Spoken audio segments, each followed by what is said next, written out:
Dear दोस्तों, आज हम चर्चा करेंगे भारत की न्यायपालिका किस तरह काम करती है। जो सीजेआई होता है, चीफ जस्टिस ऑफ इंडिया, वो किस प्रकार से काम करता है, न्यायपालिका की संरचना क्या है, गठन क्या है, कार्यकाल कैसे होता है, नियुक्ति होता है। धीरे-धीरे हर पहलू को समझने का प्रयास करेंगे इस वीडियो के माध्यम से। भाग 5 में ये कहा गया है आपके सरकार भाग 5 में ये कहा गया है आपकी न्यायपालिका के बारे में, सुप्रीम कोर्ट के बारे में। भाग 6 हाई कोर्ट के बारे में कहा जाता है। भारतीय संविधान में 395 अनुच्छेद, 22 भाग, 12 अनुसूचियां हैं। न्यायपालिका जो है भारत में, आप पढ़ते हैं भारत की न्यायपालिका कैसी है? एकीकृत न्यायिक व्यवस्था। एकीकृत का अर्थ होता अंतिम अपीली। भारत में जुडिशरी किस तरह है आपकी? एकीकृत है। एकीकृत का अर्थ होता अंतिम अपीली। तुलनात्मक अध्ययन करें हम यदि अमेरिका का, तो अमेरिका की जो न्यायिक व्यवस्था है वो दोहरी प्रकार की है। दोहरी का मतलब क्या है? जैसे अमेरिका में 50 स्टेट हैं, तो हर स्टेट में उसका अपना एक सुप्रीम कोर्ट है, जिसका उसका अपना अंतिम अपीली न्यायालय है।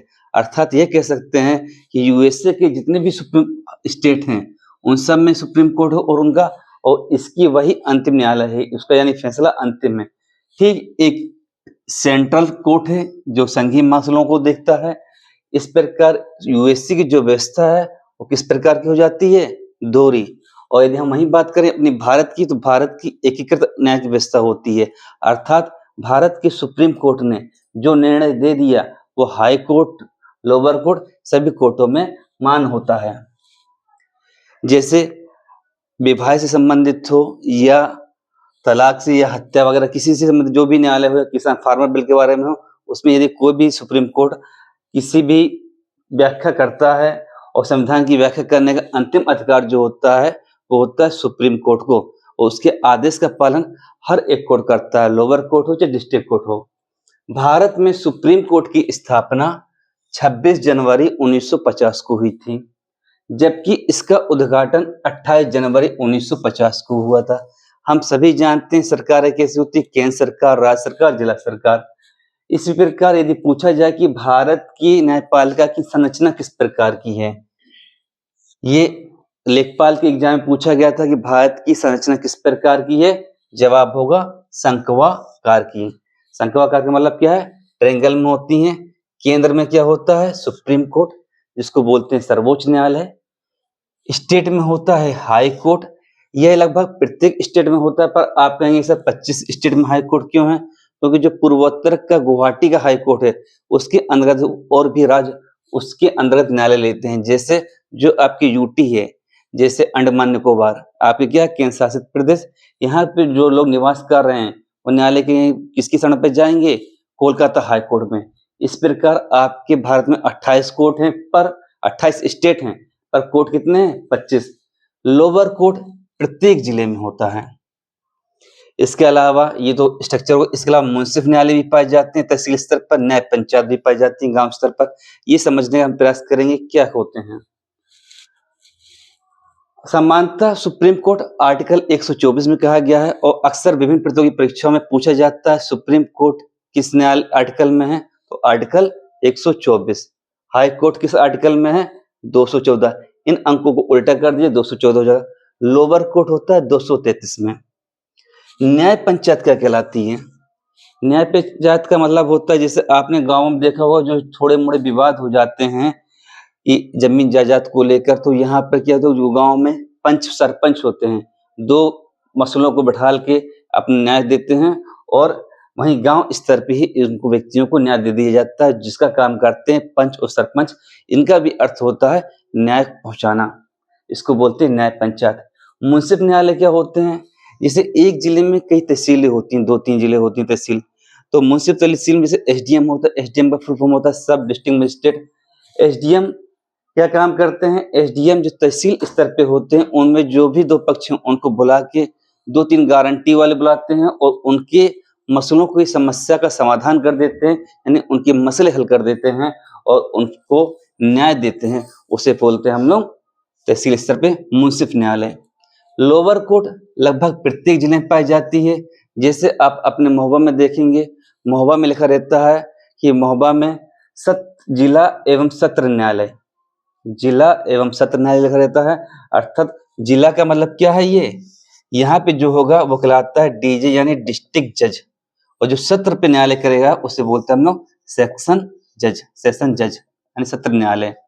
यह दो प्रकार के होते हैं, दीवानी, व्यवहारिक, सिविल। दीवानी आपका फारसी शब्द है, व्यवहारिक हिंदी शब्द है, सिविल अंग्रेजी शब्द है। दूसरा होता है फौजदारी, ठीक उसी प्रकार फौजदारी फारसी, सत्र हिंदी, सेशन कोर्ट इंग्लिश। इन दोनों में अर्थ ये होता है जैसे कि जो आपके धन संपत्ति कर से संबंधित मामले होते हैं वो आपके क्या कहलाते हैं, दीवानी मामले या सिविल मामले या व्यवहारिक मामले। वहीं आपके हत्या, अपहरण, डकैती मामले क्या होते हैं, वो कहलाते हैं फौजदारी मामले। यदि इसे आम भाषा में समझा जाए, जैसे आपके गांवों में देखा होगा कि जमीन में नालियों के बीच में झड़प हो गई, खेत में हो गई, यानी बिना हिंसा किए हाथ पांव तोड़ गए जो मामले बनते हैं वो कहलाते हैं दीवानी मामले।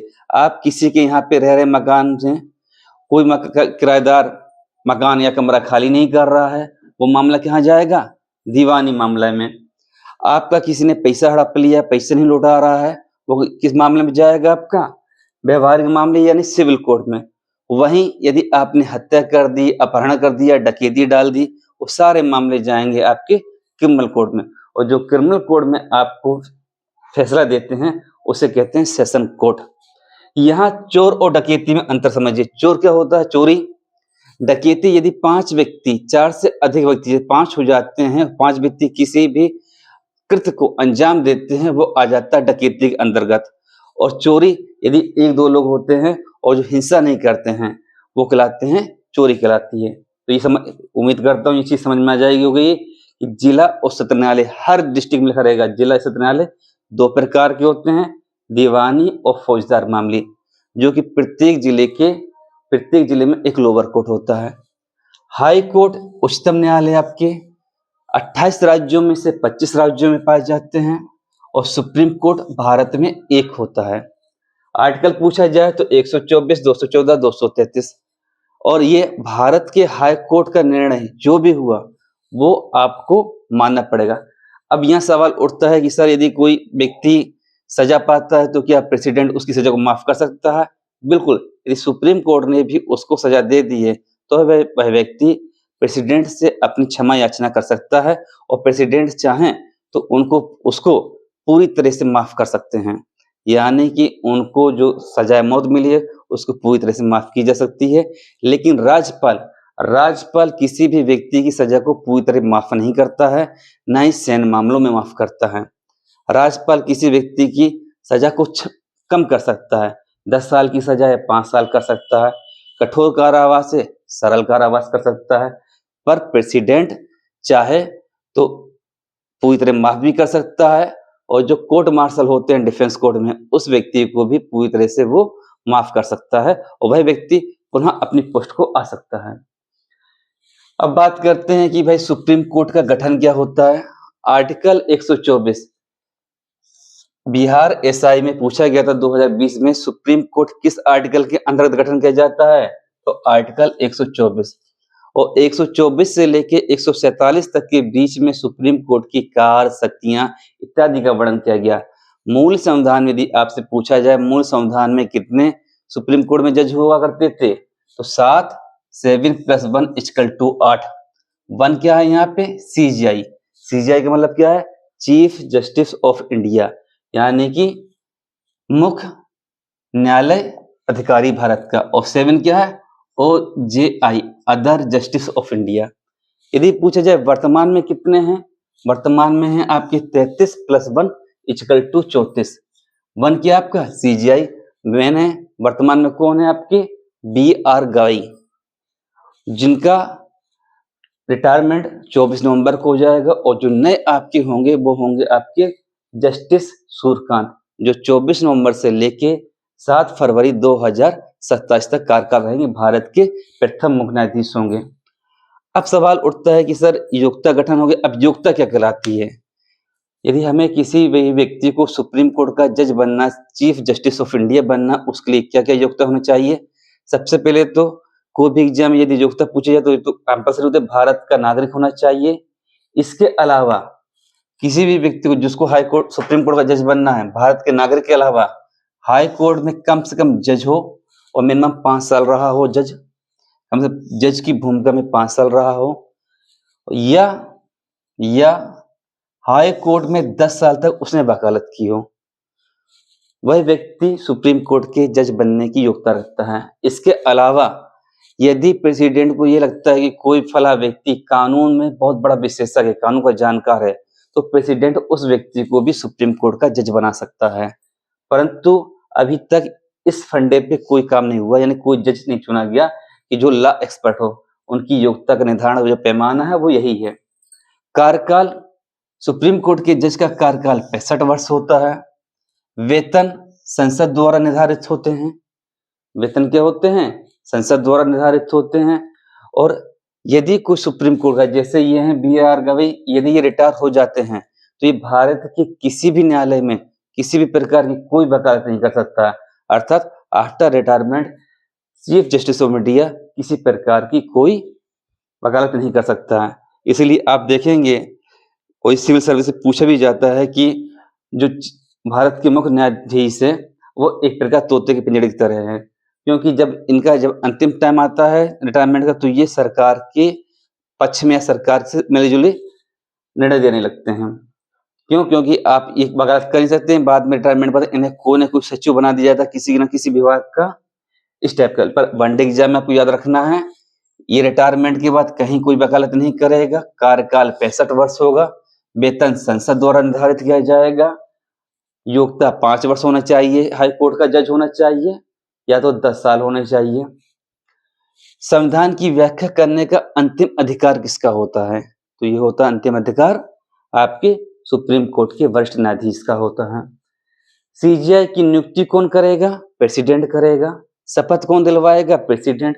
और त्याग पत्र, जिसको सीजीआई यदि त्याग पत्र देता है तो वो राष्ट्रपति के नाम पे देगा। और यदि हाई कोर्ट, सुप्रीम कोर्ट के जज को यदि हमको हटाना है, उसके लिए जो विशेष बहुमत की प्रक्रिया होती है उसको फॉलो किया जाता है। विशेष बहुमत की प्रक्रिया के द्वारा ही हम सुप्रीम कोर्ट और हाई कोर्ट के जज को हटाते हैं। ठीक जैसे आपने पढ़ा होगा प्रेसिडेंट में, प्रेसिडेंट को हटाने के लिए हम क्या करते हैं? पूर्ण बहुमत का इस्तेमाल करते हैं। संविधान की व्याख्या करने का अंतिम अधिकार किसका होता है? यहाँ पे आपका क्या है? सुप्रीम कोर्ट का होता है, सुप्रीम कोर्ट के जज का होता है। यदि कोई आपसे पूछे कि अधिकार कितने प्रकार के होते हैं? अधिकार 6 प्रकार के होते हैं, मूल अधिकार। और यदि अधिकार की बात की जाए, अधिकार की परिभाषा क्या कहलाती है? तो सुप्रीम कोर्ट ने ही अधिकार शब्द की, सुप्रीम कोर्ट ने ही अधिकार शब्द की व्याख्या को परिभाषित करते हुए गोलकनाथ वर्सेस पंजाब राज्य में किस केस के बाद में व्याख्या की थी सुप्रीम कोर्ट ने कि अधिकार, जो मानव अधिकार होते हैं, फंडामेंटल अधिकार होते हैं, मूल अधिकार, वो क्या कहलाते हैं? मूल अधिकार का अर्थ होता है कि वह अधिकार जो व्यक्ति के चहुमुखी विकास के लिए, चहुमुखी का अर्थ क्या है? बौद्धिक, भौतिक, नैतिक और आध्यात्मिक ग्रोथ करने पे बल देते हैं, उन्हें हम बोलते हैं मूल अधिकार। यदि बात की जाए अधिकार क्या होते हैं, राइट क्या कहलाता है? राइट तो मानव जीवन की वे परिस्थितियां जिनके अभाव में समानतः कोई भी व्यक्ति अपने व्यक्तित्व का निखार नहीं कर सकता है, उसे बोलते हैं मूल अधिकार। लास्ट लाइन, संविधान का जो सीजीआई है, संविधान का अभिभावक भी है और संरक्षक भी होता है। इस प्रकार सुप्रीम कोर्ट की जो गठन है, संरचना है, इस प्रकार है।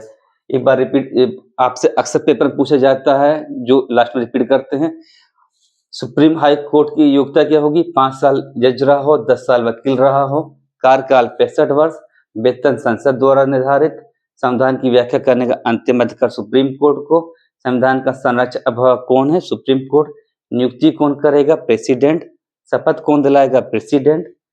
और हाई कोर्ट के जज या सुप्रीम कोर्ट के जज को कैसे हटाया जाएगा? विशेष बहुमत से हटाया जाएगा। एकीकृत व्यवस्था है। भारत में सुप्रीम कोर्ट की स्थापना 26 जनवरी 1950 को हुई, उद्घाटन 28 जनवरी 1950 का हुआ। और पूछा जाए कि भारत में किस प्रकार की व्यवस्था है, हो जाएगा आंसर एकीकृत। मूल संविधान में कितने सुप्रीम कोर्ट के जज हैं? 33 + 1 = 34। वर्तमान में कौन है? बी.आर. गवई। भविष्य में होंगे जस्टिस सूर्यकांत। अब आगे हम लोग डेली इस क्रम को आगे बढ़ाते हुए सीरीज को मैं कोशिश करूँगा हर सब्जेक्ट की कम से कम 3 से 4 टॉपिक जो मोस्ट इम्पोर्टेंट टॉपिक हैं, उनको आपको समझाने का प्रयास करें ताकि मैं समझा सकूँ कि 4-5 सब्जेक्ट जो कोर जीएस होता है, उसको इंटरलिंक करके कैसे पढ़ा जा सकता है। हम सभी जानते हैं कि 2027 में इलेक्शन है, तो वैकेंसी खूब तादाद में आएँगी और यदि हम क्रम से तैयारी करें सटीक रूप से, तो सरकारी नौकरी का जो टैग होता है, वो अचीव किया जा सकता है। तो मेरी कोशिश ये रहेगी दोस्तों कि मैं आपको हर सब्जेक्ट का चाहे हिस्ट्री हो, पॉलिटी हो, ज्योग्राफी हो, सबकी मैं 3-3 4-4 टॉपिक आपको समझा सकूँ। फिर हम किसी एक विषय पे बैक टू बैक लगातार टॉपिक जो है वीडियो बनाने का प्रयास करेंगे। धन्यवाद।